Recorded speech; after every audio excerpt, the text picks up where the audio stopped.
Je m'appelle Nina Ramen. En 3 ans, j'ai emmené mon entreprise de 0 à 1 million d'euros de chiffre d'affaires. Ce que je pensais être difficile sur ce chemin, c'est vendre mon produit, manager des équipes et apprendre la finance. En réalité, ce qui a été difficile, c'est la solitude. Parce que quand on est dirigeante, plus on monte et moins on a le droit de montrer ses doutes. On a une équipe qui compte sur nous, on a des clients à servir et on a des fournisseurs avec qui négocier. Et les seuls endroits que j'ai trouvés où il y avait des personnes comme moi, c'était des boys clubs. Des lieux où il y avait que des hommes qui venaient m'expliquer mon propre travail et qui comprenaient absolument rien à ce que je vivais. Alors depuis 1 an, chaque mois, j'organise des dîners d'entrepreneuses. Je sélectionne 2 entrepreneuses de haut niveau qui viennent chacune avec une problématique. Et pendant une soirée, on s'aide les unes et les autres sur nos business. C'est ce qui m'a permis de prendre les meilleures décisions pour mon business. Alors ce podcast n'est qu'un prétexte pour avoir encore plus de ces conversations. C'est un endroit vulnérable, authentique, où on apprend. Parce qu'on est à la fois des patronnes, des dirigeantes de nos vies professionnelles, mais aussi de nos vies domestiques, et que parfois, on a envie de s'allonger sur le divan. Bienvenue dans le divan des patronnes. Bonjour Aline. Bonjour Nina. Très contente de te retrouver sur le divan des patronnes. Pour celles qui nous écoutent, le divan des patronnes, j'ai choisi ce nom pour 2 choses. D'abord le divan, parce que le divan c'est un espace de vulnérabilité. C'est le divan du psy, c'est celui où on vient déposer des choses et des émotions. C'est vrai, je suis en place, c'est bon. Prépare-toi. C'est bon. Et des patronnes, pourquoi? Parce que, en fait, j'ai constaté que plus on montait, et c'est un des sujets qu'on va aborder ensemble, alors ça peut être en business, ça peut être en responsabilité, ça peut être en visibilité, et moins on s'autorisait justement à être vulnérable, plus on devait répondre à cette injonction un peu d'être forte, de répondre à nos clients, de répondre à notre équipe, de répondre aux attentes qui sont projetées sur nous. Et le problème, c'est que quand on se montre pas vulnérable, finalement, on se sent très seul. On n'a pas beaucoup d'aide. Et on culpabilise aussi beaucoup de ressentir ce qu'on ressent, de faire ce qu'on fait. Et avec le temps, je me suis rendu compte que créer un espace, donc le divan, c'est aussi un espace de conversation, avec d'autres femmes, ça annulait tous ces problèmes. Et tu as fait partie des personnes que j'ai invitées dans mon quotidien. 1 fois par mois, j'organise des dîners avec d'autres entrepreneuses et on arrive chacune avec un problème et on dit « vas-y, aide-moi sur ça ». Donne-moi la solution. Donne-moi la solution. Et c'est marrant parce qu'on montre un peu les coulisses de ce qu'on a, nos doutes. Et en général, les femmes qui repartent de ces dîners, elles repartent avec à la fois des solutions, mais aussi l'idée de se dire qu'elles ne sont pas seules. Tu as fait partie des personnes qui ont vécu cette expérience, donc je ne vais pas te la détailler davantage. En tout cas, ce que j'ai voulu dans ce podcast, qui est le divan des patronnes, c'est de donner un bout de cette expérience qu'on a partagée ensemble. Et les femmes que je reçois, elles ont atteint des sphères de pouvoir, de reconnaissance et de responsabilité. Et c'est toutes des femmes que j'admire d'une manière ou d'une autre. Donc, Aline, ici, on parle vrai. Bienvenue. Je suis ravie de t'accueillir sur le divan des patronnes. Merci. Merci beaucoup, Nina. Ravie d'être là, en tout cas. Trop bien. Je te présente. S'il te plaît. Allez. J'ai hâte de voir la présentation parce que je n'ai pas l'habitude d'être présentée, mais ça. Aline, tu as monté l'un des plus gros médias LGBTQ, pour le coup, qui s'appelle Paint. Tu l'as monté oui, ici. Comme on peut le voir sur ton suite pour les personnes qui nous regardent à l'écran. Tu as monté ce média avec ton frère jumeau. Les jumeaux homo, comme on dit. Les jumeaux homo, ouais. Voilà. Les jumeaux homo, oui, c'est ça. C'est un peu la tagline par laquelle vous vous présentez ensemble. C'est un média qui a plus de 260 000 abonnés sur Instagram. Ouais. C'est ça. Et tu as publié récemment un livre magnifique que j'invite toutes les personnes qui écoutent ce podcast et qui le regardent à acheter parce que la couverture est magnifique et l'intérieur est encore plus incroyable.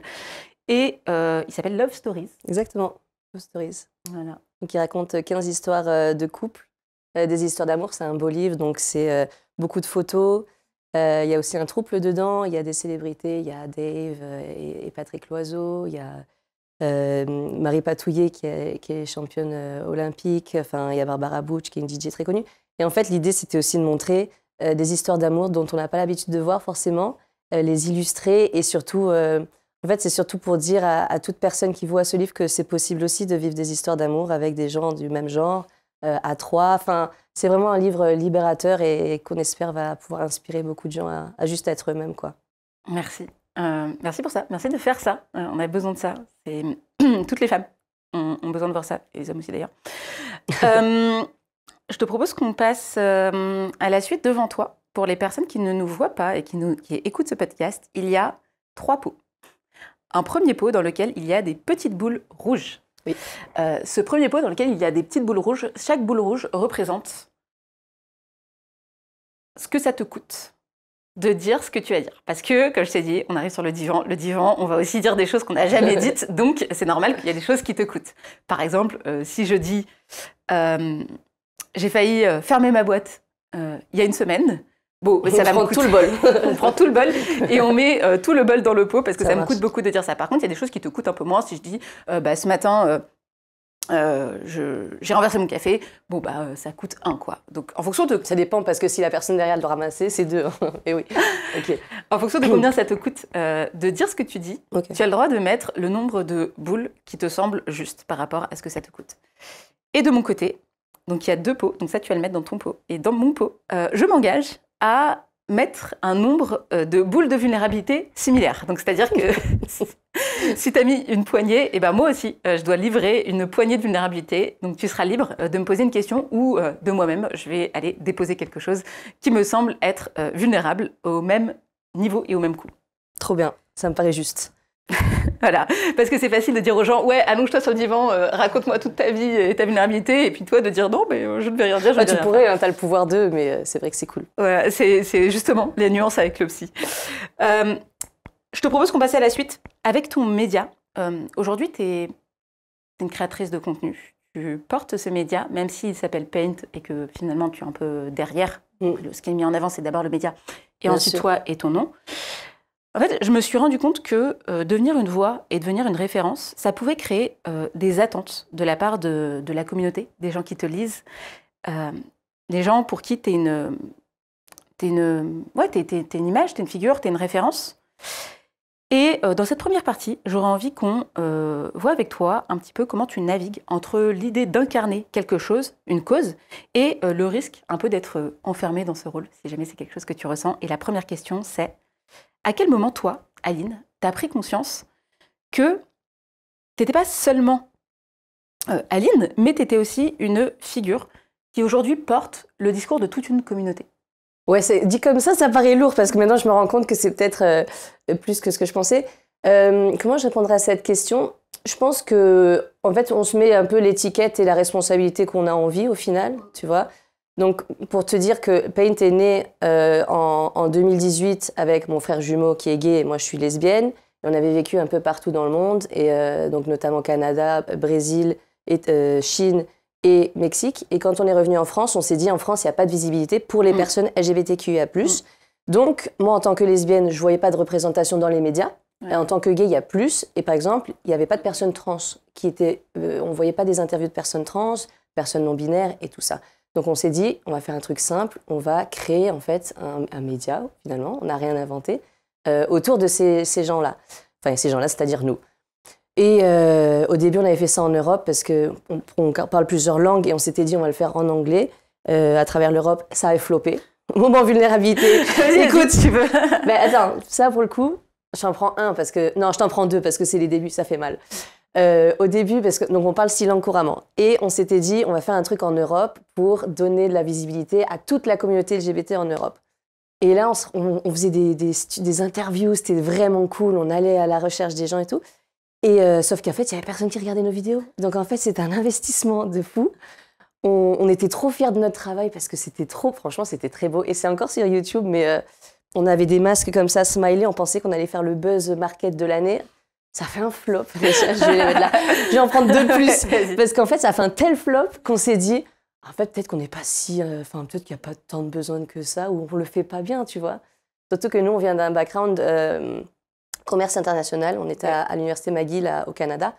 Commerce international, du coup, on ne connaissait rien à la prod, tu vois. Vraiment, on s'est dit juste, il y a un besoin de répondre à la visibilité. Viens, on le fait, tu vois. En fait, on est fous. Et c'est ça aussi l'entrepreneuriat, c'est que tu dis... Tout est possible, tu vois. Bon, je mets quand même mes 4 boules de vulnérabilité. Et quand ça n'a pas marché, parce qu'il n'y avait pas de gens qui regardaient, on s'est dit, mais en fait, on est cons. Parce que quand même, on a grandi en France, on est aussi français, on est franco-espagnol. On se dit, mais en fait, viens, on va à Paris. Parce qu'à Paris, enfin, il ne se passe rien pour les personnes LGBTQIA+. On crée un média un peu un style combiné où c'est un face cam. Parce qu'en 2018, il y avait pas mal de face cam, mais pas de la commu. Et du coup, go, let's ça, tu vois. Et en plus, nous, on l'a fait vraiment. Tu vois, ce qui est important dans ce que tu fais dans tes projets, c'est que tu dois le faire parce que tu penses pas forcément à l'argent, tu penses pas forcément à tous ces aspects-là qui peuvent paraître très intéressants au début, mais c'est vraiment un besoin de... Moi, j'ai envie de voir ça, donc vu que ça n'existe pas, je vais le créer. Et quelque chose que tu avais créé un peu homemade à la base, tu vois, tu disais que c'est toi qui allais faire les interviews, etc. Ouais. Ce média, il a grandi. Aujourd'hui, c'est 250 000 et personnes. Même 650 global. 650 au global. Ouais. Comment tu as vécu cette ascension? Est-ce que tu as le sentiment aujourd'hui de mettre les mêmes contenus? Qu'est-ce que ça a changé pour toi, le fait de passer de quelque chose que personne ne regarde à quelque chose que des millions de personnes regardent? Ça a changé quoi dans ta création? Parce que du coup, je n'ai pas répondu à ta question, c'est une pression forcément d'être à la tête d'un média qui aide beaucoup de gens. Parce que nous, on reçoit des centaines de messages et c'est compliqué, mais je suis proche du suicide. C'est une réalité. Donc, nous, on répond par message à tous ces gens individuellement et on sait qu'on apporte un soutien émotionnel. En fait, on est un visage sur quelque chose où eux se sentent très seuls. Donc, il y a une pression de devoir être à la hauteur et surtout de ne pas louper un message parce qu'un message, ça peut être potentiellement une vie. Mais on ne peut pas non plus se mettre cette pression. Donc, il y a un moment aussi, on doit apprendre à accepter que c'est trop grand pour nous. Et donc, j'essaie pas non plus de trop me mettre d'étiquette de je suis porte-parole. Non, moi, je fournis un travail, j'essaye le mieux possible avec mon frère, parce que mon frère, là, forcément, c'est diva des patronnes, mais c'est toujours. Je pense que c'est important aussi de dire quand. Moi, mon frère jumeau, c'est la base de tout. Enfin, on fait tout ensemble. On en parlera tout à l'heure. C'est quelqu'un hyper créatif et ça n'existerait pas sans lui. Et donc, je pense que quand tu as la tête de autant de vues, parce qu'on fait 25 millions de vues par mois, sur nos vidéos, il y a une responsabilité, tu vois. Mais c'est quelque chose qu'on ne veut pas trop se mettre de pression et notre progrès a été quand même très progressif. Tu sais, tu as des influenceurs ou tu as des créateurs qui, du jour au lendemain, font énormément de vues. Nous, franchement, en termes même de followers, c'est au compte-gouttes, tu vois. Donc, je ne peux pas te dire que du jour au lendemain, parce que ça fait quand même quelques années, mais on continue, on est en progression constante, par contre. Et est-ce que justement, il y a des fois où tu te dis, on va pas dire ça, on va pas faire ça, le fait qu'il y ait ces 25 millions de personnes, et comme tu le dis, voilà ce que ça peut représenter pour elles, est-ce que tu te poses des questions sur tes prises de parole ou sur ce que tu vas montrer? Et comment tu gères ça? Parce que j'imagine que même dans la communauté LGBT, il y a plein de nuances aussi qu'il faut intégrer. Comment est-ce que toi tu fais, comment est-ce que vous faites quand vous faites des prises de parole pour manager ces attentes-là? C'est hyper compliqué. Ouais. C'est hyper compliqué. Moment de vulnérabilité. C'est hyper compliqué parce que derrière tout ce que tu dis, il n'y a pas de vérité absolue. Ouais. C'est ma version de ce que j'ai vécu. Par exemple, moi étant une personne lesbienne, certes, donc ça c'est mon orientation sexuelle, je suis pour autant pas une personne transgenre, c'est-à-dire donc je suis cisgenre, je suis née femme et je suis en accord avec mon corps. Donc, je ne peux pas m'exprimer au nom des personnes transgenres, ce n'est pas légitime, je ne vais pas dire il faut faire.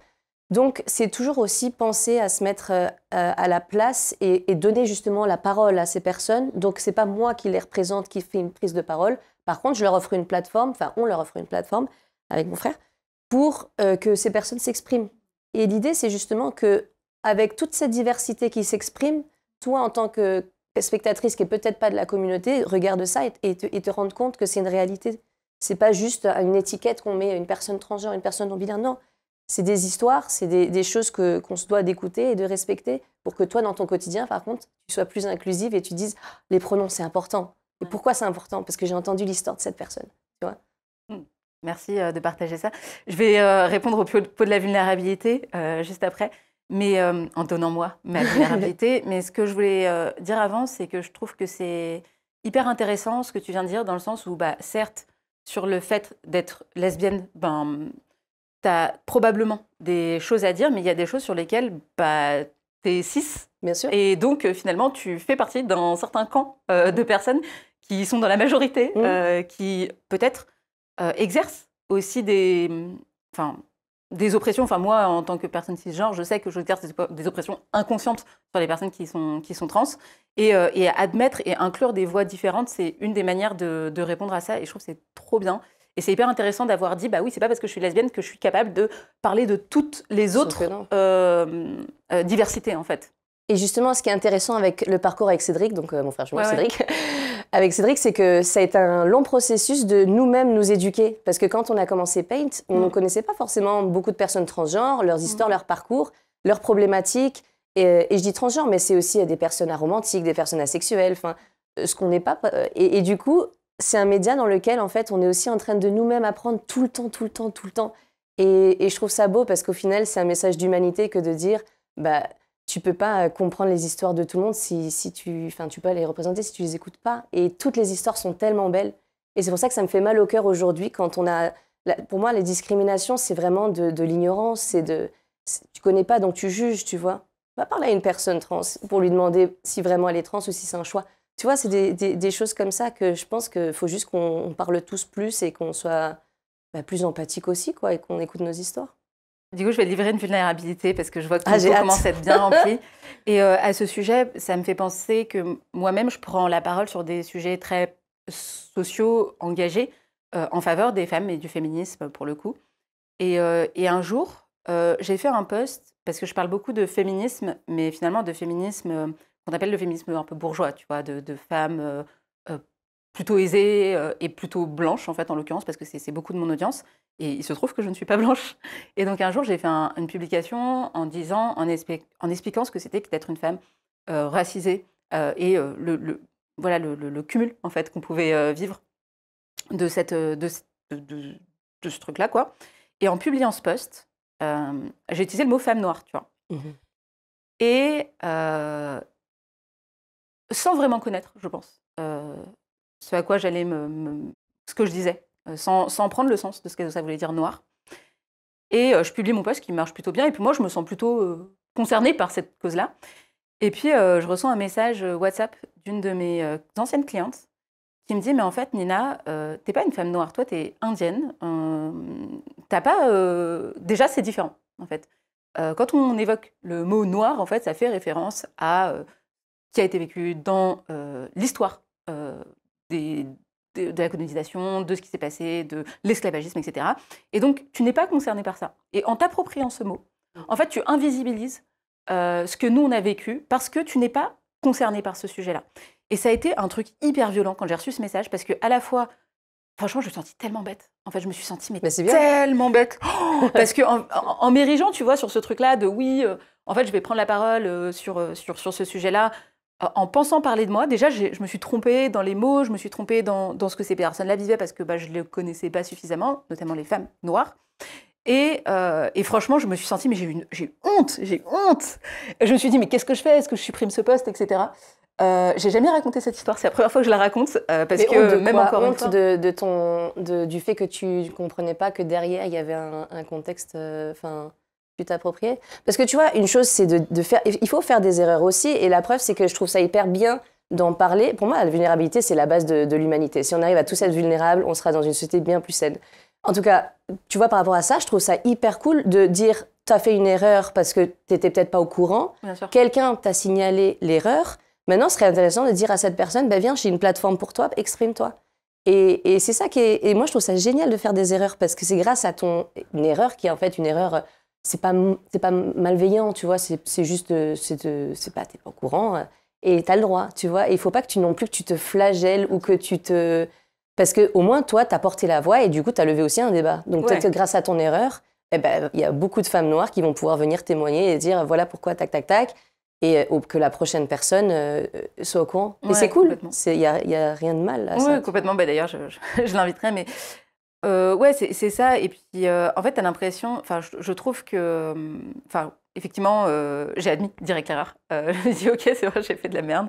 Et effectivement, j'ai appris beaucoup. En parlant de ça, j'ai appris et je me suis dit, ah ouais, là, en fait, c'était pas OK. Et je pense que d'une manière ou d'une autre, même quand on veut bien faire, et je pense pour les personnes qui nous écoutent, mais d'une manière ou d'une autre, même quand on est investi de quelque chose, on peut tous faire des erreurs sur des discrimination qu'on ne maîtrise pas et parce que on les a pas. Mais je pense que c'est l'intention qui est importante. C'est pas toujours ce que tu fais. Du coup, je mets mes 5 boules de vulnérabilité. Ah oui, mais là, du coup, moi, je dois compenser aussi. Non, c'est bon, on est à égalité là. Tu vois, je pense que c'est pas les intentions, c'est les intentions qui sont importantes. C'est est-ce que tu as fait ça en partant du principe que tu voulais stigmatiser? Non. Ou est-ce que, justement, donc, et c'est là que je pense qu'on doit avoir un peu plus de savoir-vivre et de dire, OK, Nina, clairement, c'est une personne qui est déconstruite sur ces sujets, c'est bon. Mais de la même façon que moi, dans mon média, ça m'arrive aussi beaucoup de dire, est-ce que là, j'ai fait une gourde, et une bourde plutôt, une gourde, ben voilà, j'en ai fait 2. Non, mais est-ce que, tu vois, avec mon frère, ce qui est cool, c'est qu'on se consulte et on se regarde et on fait, est-ce que tu crois que là, c'est maladroit? Si on dit ça, est-ce que ça va toucher ces personnes? Et quand c'est le cas, eh ben, on en parle, tu vois. Et on s'excuse et on apprend et on fait venir la personne, le pourquoi du comment. Et on apprend. Mais on en a fait des erreurs, hein. Ah oui. C'est quoi l'erreur que vous avez fait que tu peux me partager? On en a fait tellement, mais moi, le problème, c'est que elle passe. Non, mais je sais pas, c'est des choses... je sais pas, par exemple, ne pas inclure des personnes racisées dans un moment où c'était particulièrement les personnes racisées qui ont mis en avant, par exemple, les personnes transracisées qui ont mis en avant un mouvement. Bah, plutôt que de juste dire trans, bah, précise aussi racisé. Enfin, tu vois, c'est des choses qui paraissent subtiles, mais qui ont une valeur très, très forte derrière, qu'on se doit d'être carré. Trop bien. Merci beaucoup, Aline, d'avoir partagé tout ça. C'était hyper cool. Avec plaisir. Maintenant, j'ai envie de mettre en avant un peu un sujet qu'on pourrait appeler de sensible. Surtout quand on a un média engagé, des médias engagés, des places engagées comme la tienne sur ton sujet. Voilà, on sait que c'est un sujet qui est porté. Et puis souvent, c'est un sujet où on se dit, OK, tu portes la cause LGBTQ, tu vois. Mais du coup, tu n'as pas le droit de monétiser, d'en faire de l'argent. Et l'argent est un sujet extrêmement tabou dans la lutte, dans le militantisme. Et c'est ce sujet que j'aimerais qu'on aborde avec toi pour comprendre vraiment comment est-ce qu'on peut monétiser un média engagé. Quelle place a l'argent dans ce que tu fais, toi? Et la première question que je voudrais te poser, c'est quand une femme monétise un projet engagé, elle est plus facilement perçue comme opportuniste. C'est toujours un peu bizarre quand on monétise un sujet engagé. Qu'est-ce que tu penses de ça? Et quand je parle de monétiser, toi, je sais que tu as un business model autour de la sponsor, donc on en parlera. Tu as des marques qui viennent soutenir des vidéos que tu fais. Mais avant qu'on parle de ça précisément, parce que j'ai des questions là-dessus, c'est déjà toi, sur le sujet de l'argent et de l'engagement, qu'est-ce que t'en penses, finalement? Est-ce que tu penses qu'on est plus perçus comme des opportunistes? De toute façon, il y a quelque chose aussi, un énorme tabou autour de l'argent global. Je pense que c'est aussi assez français de dire que si tu gagnes bien ta vie, il y a quelque chose qui n'est pas bien. Parce que, ça, je ne sais pas pourquoi, mais en tout cas, c'est vrai que c'est peut-être parfois un peu un état d'esprit. Moi, je pense que c'est compliqué parce que tu te dis, je fais quelque chose pour le... Moi, quand tu dis je porte, moi je le vois parce que ça paraît une énorme responsabilité. Je porte la communauté, non, mais en tout cas, ce que je produis et ce que je fais, je le fais pour la communauté. Et je me dis qu'en fait, ça coexiste le côté de business avec production parce que toute la production qu'on fait, c'est gratuit et accessible gratuitement. Et c'est tout le but parce que vraiment, on est dans une communauté aussi avec des sources... des gens qui sont aussi en marge ou qui ont, je sais pas comment l'exprimer, mais c'est pas forcément une communauté homogène même économiquement, donc c'est très hétérogène et du coup tu peux pas te permettre de faire du contenu payant parce que tu vas encore exclure une minorité qui n'a peut-être pas les moyens. Donc ce serait vraiment contre-intuitif que de dire ok, on a un média LGBT mais que pour les riches, que pour ceux qui peuvent se permettre de voir notre contenu. Non. Donc il faut quand même trouver une solution pour financer ça. Et c'est là que c'est compliqué parce que tu te dis, est-ce qu'ils vont bien prendre le fait qu'il y ait une sponsor qui leur fait qu'ils ont accès gratuitement? Et c'est là un moment de vulnérabilité parce que, tu vois, par exemple, dans les partenariats qu'on fait, on choisit nos partenaires parce qu'on se dit c'est des gens qui doivent être engagés pour la lutte LGBT à l'année, pas que pendant la Pride. Ouais, c'est clair. C'est difficile de les trouver parce qu'aujourd'hui, est-ce que l'intention est sincère? Est-ce que c'est juste du pinkwashing? On appelle ça du coup du pinkwashing. Et donc, notre travail avec Cédric, c'est de regarder bien l'entreprise, qu'est-ce qu'elle a fait dans le passé, est-ce qu'elle est impliquée. Et moi, j'ai aucun scrupule à leur prendre l'argent parce que je sais que cet argent, je vais le convertir en quelque chose de bénéfique pour la communauté. Et il ne faut pas avoir honte de demander plus et de prendre plus, tu vois. Et ça, c'est un truc que si on prend plus, ça veut dire qu'on va pouvoir faire beaucoup plus de production, on va pouvoir offrir beaucoup plus gratuitement. Et c'est ce vers quoi on se promet de faire le maximum qu'on peut pour le maximum de personnes qui n'ont pas les moyens et qui sont isolées, quoi. On ne va quand même pas dire aux gens isolés avec moins de moyens, payer c'est cool de faire partie de la communauté, tu vois. Non, non, ce serait contre-intuitif. T'as mis deux boules de vulnérabilité, ouais, parce que c'est compliqué à se l'avouer, parce que c'est vrai que parfois, tu as des partenariats où tu pourrais te dire, est-ce que vraiment ils sont impliqués? Donc, il y a quand même un côté de, est-ce que je suis en train d'être fausse là? Mais en même temps, il y a tellement d'argent qui met en jeu sur ce projet-là. Et il y a un peu une dissonance et tu dis, bon, allez, si je prends l'argent, je vais quand même en faire quelque chose tu vois, d'extrêmement positif. Donc, il y a quand même des moments où on se demande si est-ce qu'on se ment pas à nous-mêmes par rapport à certaines boîtes, tu vois. Mais bon, avec ça, du coup, tout le contenu est gratuit, donc la promesse est tenue. Super intéressant. Est-ce que tu as déjà justement refusé des boîtes ou des gros chèques parce que ces personnes-là ne répondaient pas? Bien sûr, et des gros chèques. Et honnêtement, c'est là que je suis fière quand même de nous avec Cédric, parce que c'est très difficile de gérer déjà une boîte. Je pense que toute personne qui ouvre une boîte voit, t'as tout de suite l'URSSAF qui te tombe dessus, t'as pas commencé, t'as les impôts, enfin, c'est énormément de pression. Et pour autant, nous, on a déjà plusieurs entreprises qui sont venues vers nous, on a fait un fact-checking derrière. Impossible pour nous. Impossible, et pourtant, il y avait des gros chèques. Hein. C'est dur, c'est très dur, mais soit c'est un jeu long terme et on reste fidèle à nos valeurs, soit c'est un court terme, on gagne beaucoup d'argent, mais on ferme demain. Donc le choix, il est vite fait. C'est même, ce serait contre mes valeurs et ce serait contre d'accepter de l'argent de ces boîtes-là, quoi. Et il y en a, hein. Et c'est celles qui ont le plus d'argent en plus. Ouais. Mais bon, écoute, on compensera d'une autre manière. Il faudra réfléchir à des schémas pour compenser. Ouais, c'est clair. Et justement, est-ce que tu as déjà culpabilisé de vouloir rentabiliser cette boîte? Non, culpabiliser, non, parce que c'est un peu un truc, soit tu la rentabilises, soit tu coules. Donc, à un moment donné, il faut, parce que sinon... en plus, le truc, c'est que ma finalité de mon produit, c'est quand même des choses gratuites. Donc, à un moment donné, si je ne fais pas rentrer de l'argent, comment on fait? Et avec Cédric, c'est cool parce qu'on est toujours alignés sur ces choses-là. On se consulte, on regarde, on fact-check et on dit bon, ça oui, ça non. Et si on parle un petit peu plus du sujet de l'ambition, parce que là tu dis oui, il nous faut de l'argent pour vivre, il nous faut de l'argent pour produire nos vidéos. Mais si on pousse le sujet un petit peu plus loin et on parle d'ambition, si tu pouvais assumer totalement l'ambition financière de ton média, 100%, il n'y a pas de jugement. Ouais. Tu veux que je chiffre? Non, pas de chiffre. Tu peux donner un chiffre au max, ou pas, tu au vois. max. Pourquoi il faut se mettre des barrières? Non, mais tu vois, ça c'est un truc aussi. Je pense que, en fait, il faut viser toujours haut et le plus haut possible. Et il faut juste s'assurer que ça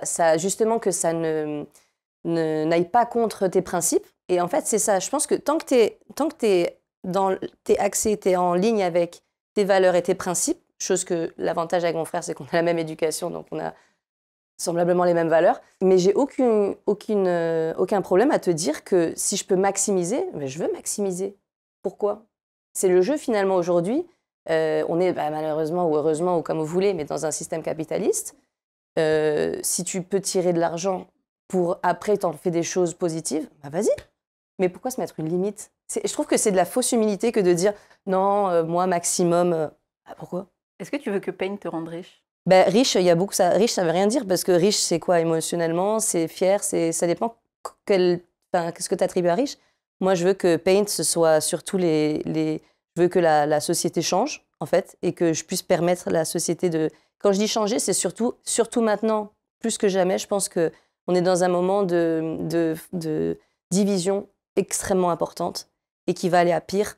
Donc, moi, ma richesse, ce serait de dire qu'avec le travail de mon frère, ensemble, en tant que personne de la communauté, on a réussi à unir et souder des gens qui pourraient ne pas être de la communauté aussi. Parce que on n'exclut pas justement des gens qui ne sont pas de la communauté et de contribuer à créer une société plus empathique et plus humaine. Moi, ça, c'est ma richesse. Vraiment. Magnifique. Merci. Quand tu es entrepreneuse, tu sais à quel point tout repose sur toi. Trouver des clients, gérer ta com, gérer ton administratif. Et bien sûr, gérer ton argent. Moi aussi, je suis passée par là. Et je peux dire qu'il y a un truc que j'aurais aimé savoir dès le début. C'est de choisir une banque qui comprend vraiment les besoins des indépendants. Comme la gestion des impayés, les prêts et surtout notre besoin de réactivité. C'est le cas d'Hello Bank Pro. Une banque pensée pour nous avec un vrai accompagnement à chaque étape. Une ouverture facile, des outils adaptés et même du soutien en compta et en gestion. Et en plus de ça, et c'est ultra important, leur service service et très réactif. Fini l'attente interminable et les réponses floues. Là, tu as des conseillers qui connaissent ton métier et qui t'aident vraiment. C'est parce que je trouve que Hello Bank Pro offre tout ce dont une entrepreneuse a besoin dans les premières années où elle se lance, que je les ai choisis comme sponsor pour cette première saison. T'as mis 2 boules de vulnérabilité. Je te propose de partager aussi mes 2 boules de vulnérabilité et je vais reprendre le même sujet que toi qui est monétiser, faire de l'argent quand on a un sujet, une cause engagée. Et moi, j'ai un peu le même truc que toi, sauf que moi, je fais payer mes produits. C'est-à-dire qu'il y a tout le contenu gratuit que je crée, qui fait plusieurs millions de vues par mois, mais je vends un produit à cette communauté et le produit coûte quasiment 4 000 €, 3 900 €. Et le reproche qui m'est fait, c'est Nina, tu te définis comme étant féministe et pourtant ton produit coûte 4 000 €. Mais est-ce qu'on aurait dit ça à un mec aussi? Moi, ça me tue, tu vois. Je veux dire, qui te reproche ça? Des femmes ou des hommes? Enfin, même si c'est des femmes, c'est pas le problème. Mais tu vois, pourquoi? Parce que t'es une femme, on doit te mettre dans une case de tu dois faire ça. Ça me tue, moi. Et je pense que c'est d'autant plus, et justement, j'allais en venir à ça, c'est que d'autant plus parce que je pense que je suis une femme aussi. On attend de moi que je donne beaucoup gratuitement. Mais oui, c'est une femme. Oui, c'est ça. Et donc, on a tellement habitué les femmes à être dans le care et dans le travail non rémunéré, c'est-à-dire tout le travail domestique, mais aussi le travail émotionnel qu'on occupe, mais comment ça, en fait, si tu étais une vraie féministe, mais qui te dit ça? Tu ferais tout gratuitement. Ça, c'est ça la vraie. Qui te dit ça? Est-ce que c'est des gens qui eux-mêmes font des choses cool dans leur vie, tu vois? Et c'est là que je me dis, si tu écoutes trop de gens, mais même nous, dans le média, il y a beaucoup de gens qui nous disent non mais vous commencez à être ta. Mais t'es qui toi en fait? C'est-à-dire qu'est-ce que toi t'as fait qui fait que moi je peux m'inspirer et me dire peut-être que cette personne elle a une légitimité dans ce qu'elle dit. Moi je veux bien t'écouter, mais si t'es cohérent et cohérente et que tu m'apportes des vraies réponses et des vraies solutions, parce que qui te paye? Toi en plus t'as un enfant, qui va le payer à manger? Pourquoi tu dois te justifier? Pardon, je t'ai interrompu, mais parce qu'en fait, ça m'énerve tellement que je suis obligée d'intervenir. Non, j'adore. Mais effectivement, ouais, tu vois, et donc c'est quelque chose, donc je mets mes deux boules de vulnérabilité parce que c'est un reproche qui m'est extrêmement régulièrement fait et je sais à quel point, moi, ça m'a remise en question parfois. Je me suis dit, mais est-ce que je suis une bonne féministe? Est-ce que je suis une vraie féministe? Est-ce que ne devrais-je pas faire ça, etc. Donc, c'est quoi une bonne féministe? Voilà, c'est ça. Rien que ça, en fait, il faut déconstruire tout ce qu'on a. C'est exactement ça. Et je suis sûre que c'est un mec qui a dit, bon, une bonne féministe... Elle fait ça. Je suis sûre. Pourquoi? Parce qu'en fait, c'est un jeu où nous, on n'est déjà pas en haut de l'échelle patriarcale. Qu'est-ce qu'ils vont nous foutre en plus des... Et parfois, le pire, c'est quand c'est une femme qui a intériorisé cette information. Et en général, c'est peut-être elle qui va même te le dire. Et du coup, toi, en étant une femme, face à une femme, tu vas dire, ouais, mais c'est vrai qu'elle est légitime de me le dire. Et c'est en s'extrayant de ça. Et la manière dont je réponds ou pas, parce que maintenant, je réponds plus. Mais je pense qu'à un moment, ça m'a impacté, maintenant beaucoup moins. Mais effectivement... c'est aussi le modèle que je veux porter, de dire que on fait de la thune et c'est trop bien. Et by the way, vous devriez aussi en faire parce que avoir de l'argent, ça permet de quitter un mec qui te bat, de quitter un manager qui te harcèle. L'argent, c'est utile dans la vie. Au-delà de ça, t'as même pas à justifier le pourquoi de l'argent. Tu vois, complètement. On nous demande, encore ça, c'est encore un truc, on nous demande de justifier. Tu veux de l'argent? Ton argent, tu fais ce que tu veux avec. Et forcément, je vois ce que tu veux dire, que ça te permet une autonomie, une liberté tu vois, c'est comme, je crois que c'est Sheryl Sandberg qui avait dit, sauf que c'est son nom, qui avait dit quand on appelle une femme une boss, c'est péjoratif parce qu'il y a la connotation de tu prends de la place, tu parles fort et tout. Ah, mais girl, c'est vrai parce qu'on n'a pas le choix. Mais maintenant, c'est à nous de nous réapproprier ces termes, tu vois. C'est toujours un parallèle aussi, féminisme, communauté LGBT, finalement, on est ensemble dans cette lutte de toute façon, contre un système patriarcal qui fait qu'aujourd'hui, plus on est présent et plus on prend de la place et plus on emmerde. C'est cool. Alors, emmerdons, tu vois. Emmerdons. C'est un peu la convergence des luttes, et puis c'est des sujets un peu d'intersectionnalité, tu vois, je pense, qu'on commence à aborder là, et qui seront le sujet d'ailleurs du prochain thème que j'aimerais aborder avec toi. Et tiens, je vais mettre un truc de vulnérabilité aussi sur ce sujet-là, parce que tu parlais justement des choses qui sont similaires entre les luttes féministes et les luttes LGBTQ. Et c'est marrant parce que, et je mets aussi... les luttes racistes, bien sûr, non, mais c'est toutes les minorités, tout ce qui est pas cis blanc, oui. Et voilà, ce qui n'est pas un mec blanc cis hétéro avec les cheveux gris globalement. Même pas, il peut avoir les cheveux bruns, t'inquiète pas. Même avec les cheveux bruns, c'est vrai. Et en fait, ce qui est hyper intéressant, et ce que je voulais dire là-dessus, c'est que moi, je travaille majoritairement qu'avec des femmes, et c'est vrai que les seuls hommes avec lesquels j'arrive à travailler et ou que j'inclus dans mon cercle personnel proche, parce que mon cercle personnel proche, il faut être quand même à un niveau de déconstruction assez avancé, parce que sinon, en fait, tu vas vite dire des dingueries et moi, je vais te sortir. Et les rares hommes qui sont autour de moi sont soit pas blancs, soit gays, ou enfin, en tout cas, pas hétéros, quoi. Et en fait, je trouve qu'avoir des personnes qui vivent des systèmes de domination, en fait, c'est un peu une voie rapide sur la compréhension de ce que nous, on peut vivre en tant que femmes sur les oppressions qui nous sont attribuées. Et tu vois, je pense à mon pote Nicolas, qui est noir, et bah, alors, il vit plein de privilèges masculins aussi, mais il comprend un petit peu mieux, un tout petit peu mieux. Oui, parce qu'il y a un prisme sous lequel il est discriminé. Exactement, sûr. exactement. Du coup, c'était mes deux bulles de vulnérabilité, parce que je le dis jamais ça, et on me pose toujours la question, oui, c'est quoi la place des hommes dans ta lutte, etc. Et le sujet de la vulnérabilité que j'ai envie de mettre, c'est je tolère les hommes qui ont compris les dynamiques d'oppression, et a fortiori ceux qui sont soit noirs, soit gays, soit trans, etc., sont des personnes qui sont plus à même de le comprendre rapidement. Mais tu vois, c'est pour ça que j'aime beaucoup le concept de ton podcast, et je te remercie de le faire, parce que, en fait, ce qui est important, c'est d'écouter aussi des femmes qui ont des choses à dire et comment elles les disent. Et je pense qu'on doit prendre notre place de par nous-mêmes et plus demander permission.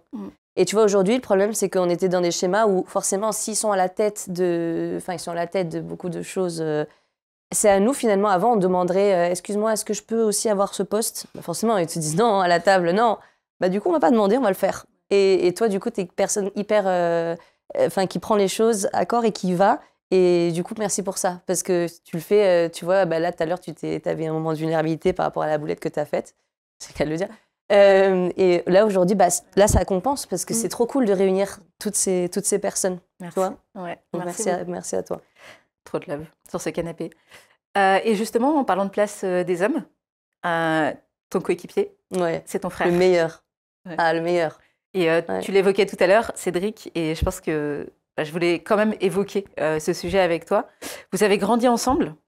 Est-ce que c'est ce passé commun qui influence la manière dont aujourd'hui vous répartissez le pouvoir dans votre entreprise? Parce qu'en fait, une entreprise reste une entreprise avec des décisions, avec des chefs de ces décisions, donc des dynamiques de pouvoir. Est-ce que la manière dont vous avez grandi ensemble influence aujourd'hui la manière dont vous travaillez ensemble et la manière dont est réparti le pouvoir dans votre entreprise? Ouais, ce qui est fantastique, et je pense que la plus grande chance que j'ai eue dans cette vie, c'est d'avoir un frère jumeau qui... Tu sais, je pense qu'on cherche tous le pourquoi de notre vie. Et moi, dans mon cas, je sais qu'avec mon frère, on est tous les deux nés homosexuels. Et du coup, une de nos missions, justement, c'est de permettre aux gens d'être qui ils sont, tu vois. Et je pense que du coup, c'est un double cadeau. C'est-à-dire que je suis née avec un frère jumeau avec qui on s'est accompagné toute notre vie. Et pourtant, on est très différents de caractère. Mais en fait, il y a tellement d'amour que quand il y a beaucoup d'amour, ces dynamiques de pouvoir diminuent. Parce que on sait que c'est inconditionnel. C'est-à-dire que moi, par exemple, dans Paint, Cédric, c'est quelqu'un d'hyper créatif, il prend beaucoup d'initiatives, c'est lui qui vraiment pousse beaucoup de choses. Et je sais qu'il n'y a pas de truc de domination parce qu'il m'aime. Et c'est un amour inconditionnel. Donc, je t'avoue que dans une entreprise, par rapport à une autre personne qui va avoir un partenaire, un coéquipier ou ce que tu veux, il y a peut-être d'autres dynamiques parce qu'il n'y a pas cet amour qui est pur. C'est-à-dire que moi, Paint, c'est notre produit à tous les deux. Enfin, c'est un peu notre bébé à tous les deux. Et c'est quelque chose qu'on va porter le plus loin possible. Et c'est pas à l'un plus qu'à l'autre. Tu vois, je veux dire, lui, quand il fait des interviews, il parle tout le temps de moi. Il n'y a jamais ce truc d'appropriation du travail. Et pour moi, c'est le plus beau des cadeaux que de travailler avec mon frère. Vraiment. Trop bien. Je ne changerai personne. Et même si on a des moments de haut, de bas, où on s'entend, enfin pas de haut, mais on ne s'entend pas sur certaines choses, parce qu'on a des perspectives différentes, on a toujours un mot final, on est d'accord, et on prend les risques ensemble, et on réussit ensemble, et on a des échecs ensemble. Donc c'est cool. Moi, justement, sur ce sujet-là, comment est-ce que vous tranchez les désaccords exactement? Ça se passe comment, en fait c'est compliqué, hein, c'est compliqué. Est-ce qu'il y a des sujets particuliers de désaccord? Vulnérabilité. Allez. Ouais, allez, j'en prends deux, parce que vraiment, c'est compliqué. C'est compliqué parce qu'on a des personnalités différentes et que moi, j'ai quand même un prisme parfois, de par aussi le fait d'être une femme. Je pense que ça apporte quelque chose à Paint parce que jusqu'à présent, c'était surtout des médias LGBT très portés hommes, cis, la plupart du temps. Du coup, nous, on apporte aussi cet aspect de femme. Et sur certaines décisions, c'est lui qui doit peut-être m'écouter plus parce que peut-être qu'il y a un angle Ou alors moi sur d'autres choses. Et c'est vrai que parfois, on a des moments de... allez, on tire, on voit qui, tu vois, genre qui a finalement un meilleur argumentaire pour. Après, il n'y a jamais de manque de respect, donc c'est bien. Mais c'est des moments aussi de fébrilité où tu sais que tu n'as pas forcément raison et que tu dois l'accepter aussi, tu vois. Donc, je dis, bon, bah écoute, je pense que ton idée, elle est meilleure. C'est bon, on y va. Et en général, il a des très bonnes idées, donc je suis contente d'avoir cédé la plupart du temps, ouais. Je te jure. Non, il est trop fort, mon frère, je te jure, je l'aime trop. Il est trop créatif, il est trop fort. Non, mais il faut le dire. Et tu sais, ça, c'est un truc important aussi. Quand on parlait toujours des hommes... en fait, si on arrive à être dans une société où les hommes sont aussi au service des femmes et c'est réciproque et qu'il n'y a plus finalement ce truc de barrière de genre, c'est à ça qu'on veut tendre. Et souvent, quand on dit là, les féministes, vous n'aimez pas les hommes, c'est pas ça le problème. Le problème, c'est la répartition du pouvoir. Et tu vois, moi, je trouve que Paint sans mon frère, c'est pas Paint. Et Paint sans moi, c'est pas Paint. Ouais. Et on apporte justement cette complémentarité qui fait quelque chose de, je pense, de spécial et que les gens ressentent. Parce qu'ils ressentent aussi un amour sincère et un truc familial. Et dans une communauté où il y a beaucoup de gens qui sont rejetés de chez eux, qui a un manque d'amour, un manque de reconnaissance, ben, je pense qu'en nous voyant, ils se disent, bah, ils sont sincères dans leurs intentions, tu vois. Donc, ouais. Donc, un appel à tous les hommes de se déconstruire. Et s'ils ne le font pas, ben, nous, on va faire ce qu'on doit faire. Et puis, s'ils nous accompagnent, tant mieux. Mais il est temps, quand même. 2025, c'est chaud, hein. Bah ouais, malheureusement, on a des contre-pouvoirs qui arrivent fort là en ce moment, donc c'est encore plus important de résister. Merci de partager ça. Est-ce que justement, on parlait de ce que toi, tu vas apporter en tant que femme aussi dans cet écosystème média LGBT masculin à la base, qui était porté, et Paint, le fait de t'avoir toi aussi à la tête de Paint, c'est ouvrir à de la diversité dans les représentations homo qui sont faites. Donc déjà bravo pour ça, et c'est trop bien. Ma question c'est, aujourd'hui quand vous allez vous présenter à des partenaires, à des gens, de manière générale dans votre écosystème, que ce soit aller pour chercher des partenaires, mais aussi dans la vie, est-ce que tu sens qu'entre ton frère et toi, il y a des dynamiques, la manière dont les gens projettent sexiste, c'est-à-dire qu'ils vont plus s'adresser à ton frère. Comment vous vivez ça ensemble, vous deux? 100%. Je pense qu'il y a un truc de... En fait, il y a un truc de quand tu es une femme, ça dépend à qui tu t'adresses, mais c'est vrai que souvent, l'homme porte une certaine légitimité et un certain, tu sais, comme une solidité, et on lui parle souvent plus à lui d'argent, de... Parfois, j'ai reçu des mails en disant, parfois, c'est moi qui gère le lien avec le comptable, et pourtant, on va mettre... un document à son nom, à mon frère, alors que pour moi, c'est moi qui fais... Enfin, tu vois, c'est des choses comme ça où tu te dis, c'est fou quand même que quand on est tous les deux, il y a un truc c'est l'homme qui a le pouvoir. Mais le problème, c'est que je ne veux pas prendre ça comme une fatalité en soi. Je pense que justement, c'est à nous, même si c'est plus difficile, de ne pas prendre ça comme une raison pour justifier qu'on s'adresse moins à toi. Et comment tu réagis quand tu reçois l'email du comptable qui émet le document au nom de ton frère, alors que ça me fait rire parce que je me dis, bah voilà, tu vois, c'est une preuve... tu le recadres? Non, je le recadre pas, mais j'en parle à mon frère et je lui dis, tu vois, Ced, hein, parce que peut-être que mon frère, il le voit pas. Hein. Ouais. Et ça aussi, c'est un autre truc. Je pense qu'il y a des hommes qui ne le voient pas forcément, mais parce qu'ils n'ont pas... ils n'ont pas vu notre point de vue. Donc peut-être qu'eux, ils n'en ont pas conscience. Mais ce qui est beau avec mon frère, c'est que par contre, s'il y a cette dynamique de « on parle que à lui », il fait tout pour réorienter le truc et dire « alors on va faire ça ». Tu vois, et c'est pour ça qu'on a aussi besoin de cette complémentarité. Il se comporte comme un allié, et donc être un allié, et donc ce serait quoi, à ton avis, c'est quoi les comportements que lui fait en tant qu'allié dans ce contexte? Qui t'aident toi ou qui te permettent en fait de résister face à ces situations? C'est que quand on s'adresse par exemple que à Cédric, mais ça arrive pas non plus très souvent, mais c'est vrai que je sens que... Mais après c'est peut-être aussi moi qui tu vois, ça c'est aussi des trucs avec moi-même, hein. Peut-être que moi je me permets pas et je me dis, bah oui on me traite différemment, mais ça veut dire que c'est des choses que je dois régler avec moi-même, tu vois, et que c'est peut-être à moi de me déconstruire sur ça. Non mais moi j'essaie de voir tous les prismes. Et je me dis peut-être que c'est à moi en fait de me dire... Et je m'impose plus. Et c'est à moi de parler plus. Et c'est pour ça que c'est inspirant de travailler avec mon frère, parce que je vois comment il s'adresse parfois et il y va plus directement, alors que moi, il me dit, pourquoi tu fais ça? Tu perds du temps, de l'énergie. Je dis, c'est vrai que je perds du temps, de l'énergie. Et lui, il est efficace, parce que les gens, en plus, lui répondent bien et tout. Donc je me dis, en fait, t'as raison, Ced. Faut faire ça. Et donc, comment il fait, lui? Il réoriente en disant, on propose, tu vois, genre si on lui parle que à lui, il me regarde à moi, il me consulte, il me dit mais qu'est-ce que t'en penses et tout. Donc en fait, il fait bien comprendre que c'est un binôme. Et c'est cool. C'est ouais. Des alliés. Ouais. Et ça, c'est homme ou femme qui t'adresse. Ça, c'est pas un truc de que les hommes entre eux. Bien sûr. Mais non, mais le patriarcat est aussi porté par les femmes. Hein. C'est pas parce que t'es une femme que t'es pas. Il y a des femmes qui se comportent de manière aussi sexiste que des hommes, en fait. C'est pas. Je pense que c'est pas la dynamique, c'est pas femme-homme, en fait. C'est tous ensemble contre le patriarcat, tu vois. Et en fait, la place qu'on peut avoir, et de la même manière que la place qu'on peut avoir en tant que personne cis-hétéro, face à des personnes qui sont trans ou qui sont homo ou bi ou quoi que ce soit, tu vois. En fait, c'est pas parce qu'on n'est pas concerné par ça qu'on peut pas être allié. Et pour moi, le féminisme, c'est pas genre homme contre femme, c'est tous ensemble contre le patriarcat et comment tu te positionnes comme un homme. Après, il y en a certains qui ont plus intérêt à faire tomber le patriarcat que d'autres, c'est sûr. Oui, et que même dans ces gens qui veulent, enfin, contre le patriarcat, entre guillemets, mais il y a aussi des différences entre toutes ces personnes-là. Donc, il y a une hiérarchisation. Un homme gay va quand même être au-dessus d'une femme cis. Enfin, tu vois, là-dedans, il y a aussi des choses à revoir. Mais pour aussi te revenir sur l'importance de ce podcast, c'est que une chose que je vois avec mon frère, c'est que quand ils sortent donc ensemble, entre beaucoup d'hommes, et c'est là qu'il se passe beaucoup de choses. C'est là qu'il se passe beaucoup de... en plus, c'est des gens qui sont bien placés, tout ça. Donc, c'est là qu'il se passe du networking que peut-être que nous, les femmes, on ne fait pas assez. Et c'est à nous de justement pousser ce truc de aller à la rencontre d'autres femmes, se proposer des opportunités entre nous. Et moi, je sais que le Mediapaint, sans mon frère et les relations qu'il a, ne serait pas à la hauteur de ce qu'il est. Enfin, on ne serait pas là où on est, tu vois. Et j'aimerais bien que justement, on soit plus de femmes à vouloir voir d'autres femmes monter, accompagner, grandir. Parce qu'en fait, on ne perd pas à aider, on co-crée ensemble et on monte ensemble. Et je pense que c'est ce truc-là on arrive à une génération, là, c'est bon, en 2025, plus on va créer des cercles et on inclut toutes les femmes, tu vois.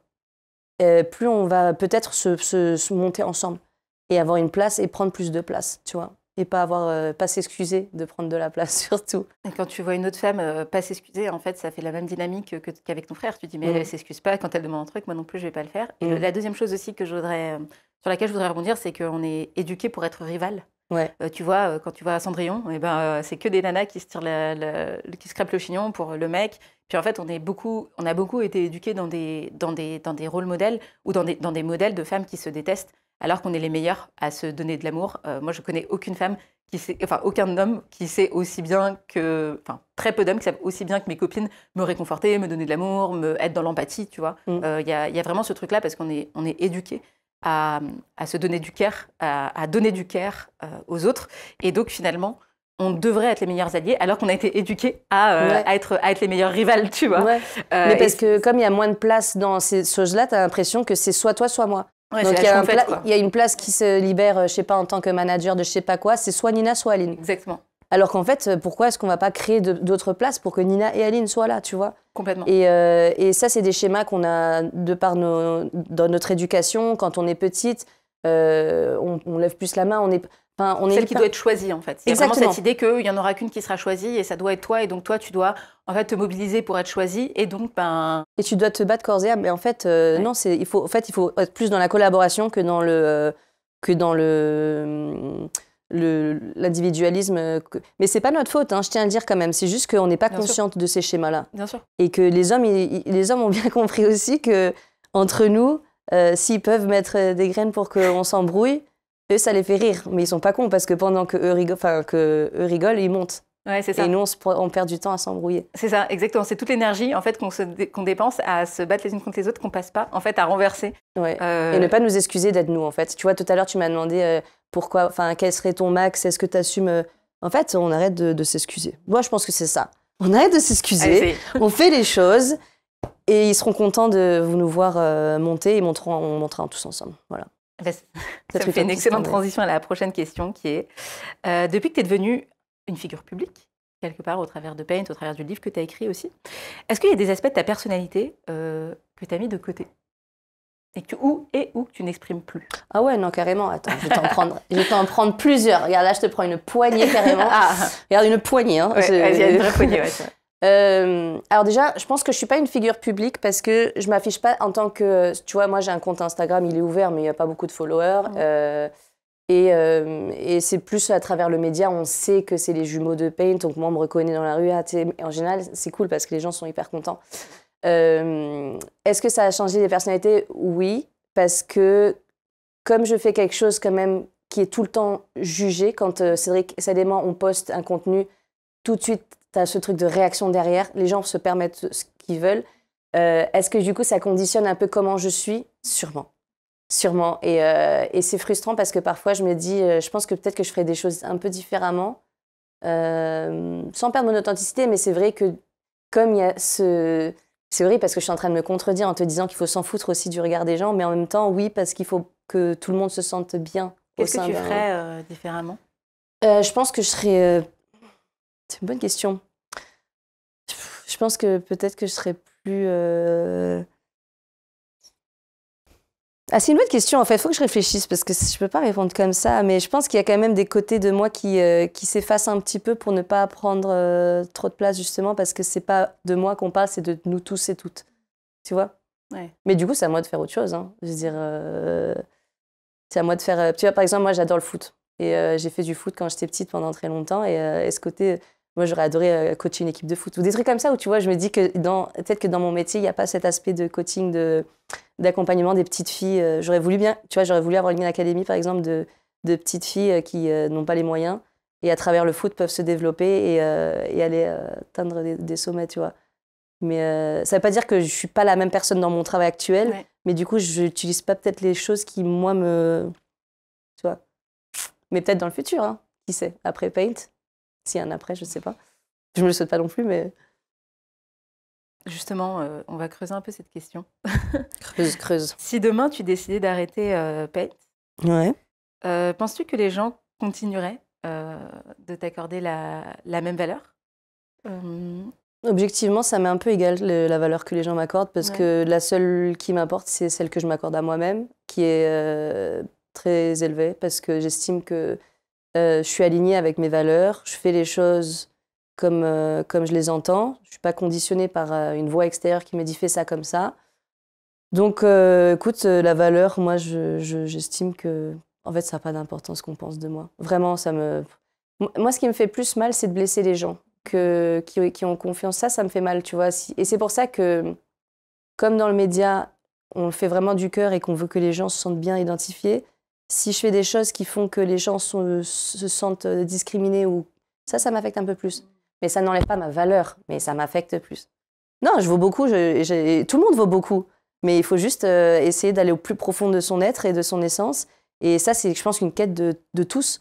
Et si tu es aligné avec ça, bah, tout le monde vaut beaucoup, tu vois. Et n'attends pas de quelqu'un qui te dise ce que tu vaux. Parce que personne n'est si important que pour te dire qui tu es, toi. Allez, c'est tout, merci. Mic drop. Voilà, non, mais c'est vrai. En fait, on se prend trop la tête avec trop de choses, mais...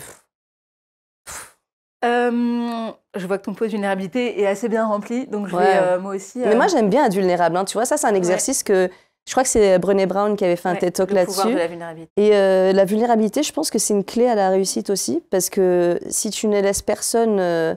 tu peux t'exposer, mais si tu ne laisses personne t'anéantir, ben en fait, tu as tout gagné, quoi. Ouais. Et en fait, livrer sa vulnérabilité, c'est aussi antifragile, c'est-à-dire que le fait de l'exposer, ben... Ouais. En fait, c'est plus un sujet, plus que t'en parles librement. Bah, c'est ça, mais c'est dur, hein, parce qu'on a tous des vulnérabilités. Et moi, une des miennes, c'est quand j'ai commencé à comprendre que j'aimais les femmes. Je me suis dit, quand même, je sais pourquoi. Ça aurait été tellement facile juste d'aimer des hommes et d'avoir une... Mais ça a été une bénédiction aussi, parce qu'en fait, ça m'a permis de déconstruire des schémas dans la société qui paraissent évidents. Mais moi, par exemple, j'ai dû apprendre à m'aimer avec ça, qui était que j'aimais les femmes. Du coup, tu fais des coming out. Et quand tu fais des coming out, t'attends la réponse de la personne, mais avec le temps, t'apprends à dire que tu t'en fous de la réponse de la personne parce que t'es comme ça. C'est pas un choix, tu vois. Et du coup, je t'avoue que finalement, ça a été une formation express. Mais aujourd'hui, je suis très fière de qui je suis très en phase avec moi-même. Je suis avec une femme que j'aime beaucoup. Et voilà, quoi, la vie est belle. C'est pas compliqué, hein. Franchement, on se prend la tête. Pourquoi on se prend la tête? C'est pas compliqué. Du coup, je vais jouer le jeu là parce qu'il y a beaucoup trop de boules de vulnérabilité dans mais ton pot. j'ai été à la poignée, vas-y, parce qu'en vrai... Est-ce que t'as une question à me poser en particulier? Allez, pour finir. J'ai beaucoup de questions à te poser. Je pourrais me permettre de déposer quelque chose de vulnérable. De quoi t'as le plus peur? Ouh, c'est dur, dis donc, ce canapé de vulnérabilité, il est... Tu m'as demandé de te poser la question. J'ai plein de questions, si tu veux. Mais je pense que j'ai peur de ne pas savoir où sont mes limites. C'est-à-dire que j'ai le sentiment d'être quelqu'un qui est activé par un moteur interne qui est extrêmement fort et que je suis capable à peu près de performer à peu près partout. C'est-à-dire que tu vas me faire jouer un jeu, je vais devenir bonne dans ce jeu-là. Et ce jeu en question, ça peut être l'entrepreneuriat, mais ça peut être vendre des formations, ça peut être faire des podcasts, etc. Et en fait, ma peur, c'est de vouloir trop performer dans le jeu et gagner dans le jeu, et finalement, de servir plus de la performance que du plaisir. Parce que je suis capable de jouer un jeu vidéo, de me dire chaque niveau, je le passe, ouais, trop bien, ouais, trop bien, ouais, trop bien. Et au final, en faisant ça, qu'est-ce que je sers vraiment? Est-ce que je sers les dynamiques de croissance et de la société dans laquelle je vis, ou est-ce que je sers vraiment Nina? Et ma peur derrière, c'est à la fin de ma vie, dans 5, 10, 15 ans, 20 ans, est-ce que ma peur, c'est de me dire, bah ouais, Nina, ok, t'as fait un jeu de performance. Et bravo, t'as passé plein de niveaux du jeu vidéo, mais en réalité, le jeu de vidéo auquel t'as joué, en fait, n'était pas le tien, n'était pas celui qui te faisait le plus plaisir. Et 15 ans après, bah, tout ça s'est passé dans quelque chose qui n'est pas vraiment toi et ou que tu n'aimes pas. Mais ça, il y a une solution facile à ça. Ah. T'as qu'à vivre le moment présent. Si tu vis le moment présent, tu t'ancres dans ce que tu fais le maintenant. C'est ça. Si dans le maintenant, tu te sens bien, c'est que tu es sur la bonne voie. Et je pense que c'est ma difficulté. Pour le coup, si on creuse un petit peu, c'est... en fait, parfois, j'ai le sentiment d'être drivé plus par l'anxiété que par le désir. Et ça, c'est la société. Hein. C'est comme ça qu'ils nous tiennent. Hein. C'est exactement ça. En fait, t'es renvoyé toujours à ce que t'as pas, à ce que t'es pas. Et je sais pas si t'as vu le film Vice Versa 2. Oui, j'adore les vice-versa. Moi aussi, j'adore. Et le deuxième, bah, tu vois que Riley, donc, qui est la personnage principale, aux commandes de sa tête, elle a anxiété. Et moi, je pensais que l'anxiété, c'était quelque chose dans lequel... qui te paralysait. C'est-à-dire que je vois vraiment l'anxiété comme quelqu'un qui souffle dans un sachet, tu sais, en carton, là, et puis qui hyperventile et du coup qui est immobile. Et dans ce que j'ai appris dans Vice Versa 2, c'est que l'anxiété était en fait une émotion qui te faisait passer à l'action. Parce que tu vois que Riley, elle réussit tous ses trucs, elle fait des super matchs de ça dépend, hockey. Ou alors elle te paralyse, ça dépend des gens. Bah, mais, alors, moi, c'était ce que je pensais que ça me paralyserait. Et en fait, j'ai constaté dans Vice Versa 2 qu'en fait, l'anxiété, elle pouvait te faire plein de trucs. Et là, j'ai compris et j'ai pleuré devant ça. Donc, vulnérabilité, allez hop, hop, voilà. J'ai pleuré dans Vice Versa 2. Mais surtout, ce qui m'a fait pleurer, c'est la réalisation que ce que j'exécute aujourd'hui avec le niveau de performance que j'ai n'est pas lié au fait que voilà, je sois très ambitieuse, etc. Mais est en fait le résultat de mon anxiété. Et j'ai vraiment ressenti ça en voyant ce film, que ce qui me meut aujourd'hui, c'est davantage l'anxiété que même l'ambition. Voilà. Ouais. Mais moi, je rigole parce qu'en fait, je suis en train de penser à mon frère qui regarde cette vidéo et qui dit « Mais Aline, t'es une mytho !» Parce que moi, je suis grave plus anxieuse que lui, tu vois. Et d'ailleurs, dès que lui, en fait, je l'admire parce qu'il est tellement zen et que parfois, je lui dis « Non, mais Sad, il faut qu'on fasse ça, ça, ça. » Déjà, hier soir, je lui ai dit « Il m'a dit « Bonne nuit !» Parce qu'en fait, il est tellement pragmatique et cool, chill, que c'est pour ça que en fait, c'est hyper hypocrite que je te dise ça, alors que moi aussi, je suis anxieuse. Mais je te dis ça aussi parce que je sais que la solution, c'est le moment présent et c'est aussi bien de s'entourer de gens qui te rappellent que c'est pas si important, rien n'est si important dans la vie. En plus, on est tellement privilégiés, on a un toit, on mange, enfin, tu vois, je veux dire, ça va, we're fine, tu vois, life is good.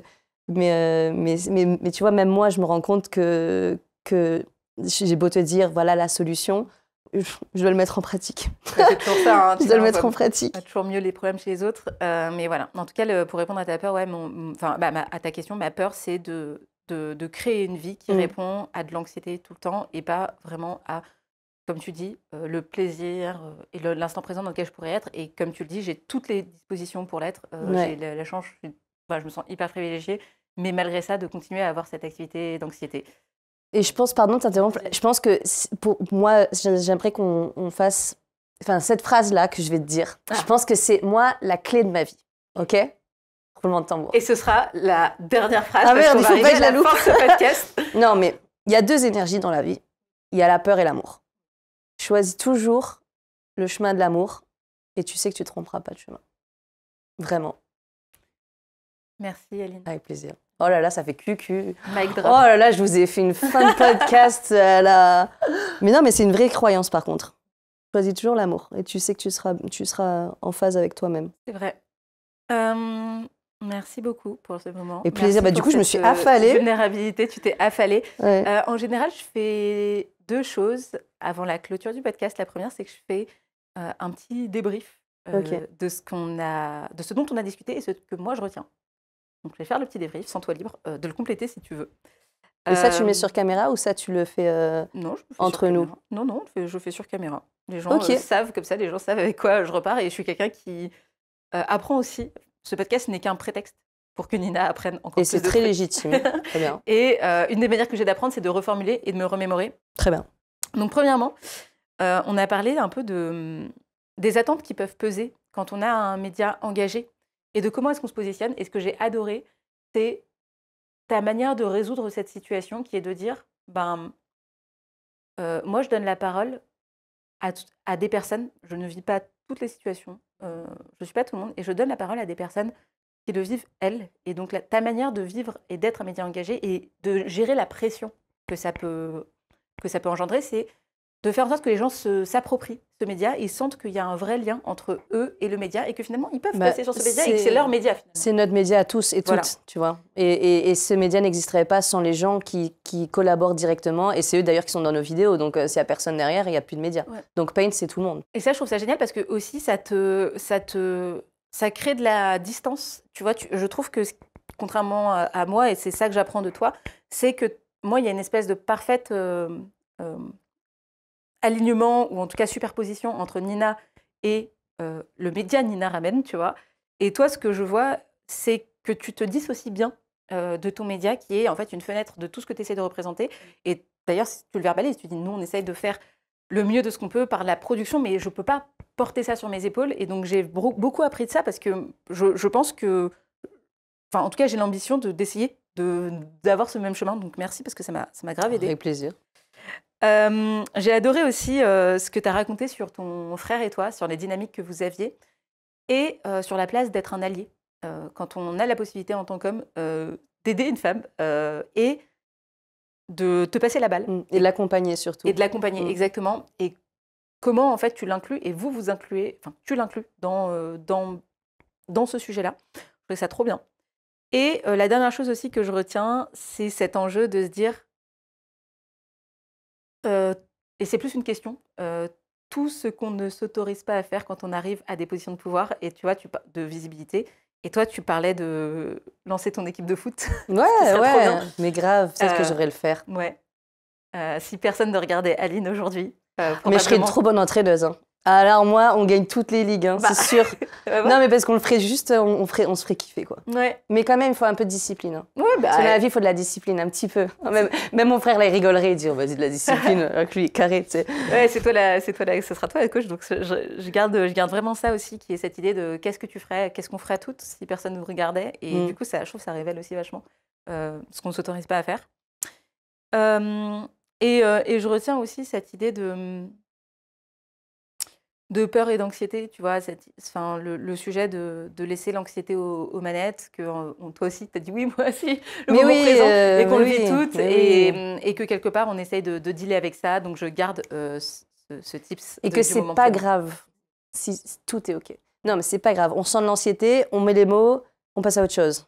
Je suis en train de me auto-convaincre, là. Je te dis pas que je le fais dans ma vie. Bienvenue sur le divan du Est-ce que tu as envie de nous partager quelque chose que tu as retenu, qui t'a marqué dans cette... Moi, ce que j'ai retenu, c'est que je suis très, très, très admirative de ce que tu as mis en place ici, avec le divan des patronnes. Moi, je retiens aussi que tu es une personne qui est hyper proactive, efficace. Que là, on est dans des très beaux studios. Tu peux raconter pourquoi l'efficacité, si tu veux, quand on s'est parlé. Ouais, efficacité, parce que quand on s'était parlé, on avait fait ce dîner que moi, j'ai pas l'habitude de faire d'ailleurs avec des entrepreneurs et entrepreneuses même. Et je préfère maintenant, je veux aller plus dans ce cercle-là. Parce que toi, tu me disais à la fin du repas, alors que moi, j'ai chill, j'ai apprécié ce que je mangeais, je sais pas, Et toi, tu dis, OK, alors, pour la prochaine fois, on a 5 trucs, Et tu sais, moi, je me suis dit, oula, OK, j'ai des devoirs là, OK. Et du coup, j'ai appris et tout. Et après que tu m'as recontacté, tu as dit, OK, donc qu'est-ce que tu as mis en place? Et là, j'ai un gros bug. Je fais, mais rien. Alors qu'il y a plein de trucs que je dois faire. Et toi, tu me dis, OK, alors moi, j'ai mon truc.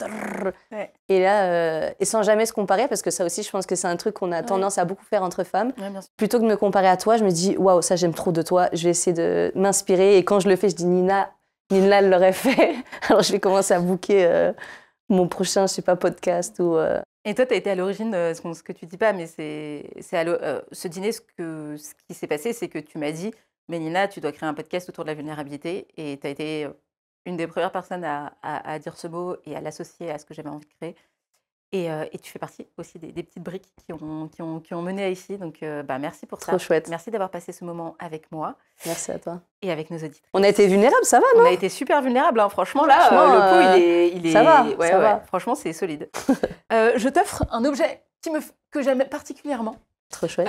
C'est un objet sur lequel on peut faire des plans, mais aussi faire des dessins. On peut être productive dessus, comme on peut être créative. Okay. C'est l'objet préféré de ma vie parce que j'en ai un le matin sur lequel j'écris 3 pages et le soir sur lequel j'exprime mes gratitudes, ce que j'ai aimé, ce que j'ai pas aimé. T'es hyper disciplinée, j'adore. Ça aussi, je me le note. Discipline, efficacité, et je ressors d'ici une nouvelle femme. Et cet objet, c'est un carnet. Donc, si jamais tu as envie de mettre en place des choses, que ce soit Merci créatif beaucoup. ou productif, je Paris te l'offre. est une fête, c'est magnifique. Déjà, rien que la couverture, si tu veux, même pour mon livre, j'aurais pu m'inspirer d'un truc comme ça. La couverture de son livre est incroyable. Ouais. Aline, merci beaucoup pour ce moment qu'on a passé ensemble. On peut te retrouver sur le média Paint? Oui, alors on peut me retrouver sur Instagram à paint.media ou alors sur YouTube, TikTok, sur les réseaux sociaux. On met Paint LGBT ou Paint Media. Et on a un site web aussi, paintmedia.fr, sur LinkedIn. Il faut que je développe mon LinkedIn d'ailleurs, c'est toi qui m'as inspiré à faire ça aussi. D'ailleurs, je ne sais pas si je devrais prendre un premium, mais on s'en parlera après. On a besoin d'entendre ces sujets plus. Et surtout, j'invite aussi toutes les personnes qui ne sont pas de la communauté, donc on appelle des alliés, à venir regarder ce qu'on fait parce que c'est aussi comme ça qu'on s'éduque et qu'on devient une société inclusive et qu'on se défend les uns et les autres. Et c'est ça qui est, je pense, primordial aujourd'hui. Et toujours beaucoup d'amour. Merci Aline. Avec plaisir. On se retrouve dans le prochain épisode du Divan des Patronnes. Si tu as aimé cet épisode du Divan des Patronnes, il y a 2 choses très importantes que tu peux faire. Abonne-toi à la newsletter pour avoir les bonus de chaque épisode, accéder à la communauté du Divan des Patronnes et être informé des prochaines sorties. Le lien est en description. La deuxième chose que tu peux faire si tu veux vraiment m'aider dans le lancement de ce projet, c'est de laisser 5 étoiles sur la plateforme de ton choix et surtout de me dire ce que tu as aimé dans l'épisode. C'est ce qui me permet de te proposer le meilleur contenu à chaque fois. Et quand j'ai un petit coup de mou, je relis ces commentaires pour me donner de la force. Alors, merci pour ton écoute et à très vite.